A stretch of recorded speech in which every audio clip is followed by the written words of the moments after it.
Policy बाजार पर 1 करोड़ रुपए का टर्म लाइफ इंश्योरेंस केवल 450 रुपए महीने से शुरू। Wow. Let me be very clear that I certainly believe that the civil aviation sector in India is heralded for new growth opportunities and growth that is going to be sequential and permanent.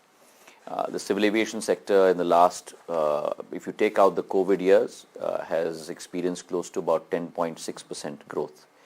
And the surprising factor in this is that growth has really not come from what you and I normally emphasize with the civil aviation sector, which is the tier 1 cities and such, but really tier 2 and tier 3 cities. Right. Because tier 1 city growth has been close to about 5.9%, but tier 2 and tier 3 city growth has been almost 35% on a CAGR basis.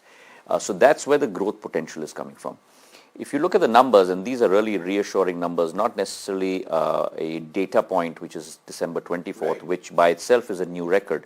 Our record prior to year on year, it's been prior to COVID was about 4.2, yeah, and we've broken that multiple times in the last 10 days. Right. And the record in the last 10 days has been broken again on the 24th of December at 4.35.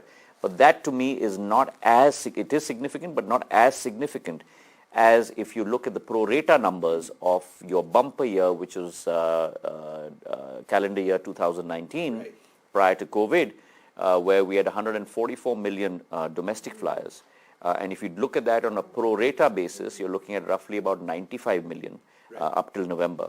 And this year, up till November, we've already touched 111 million flyers, which means that you've experienced a growth of almost 15% in the 11 months of this year.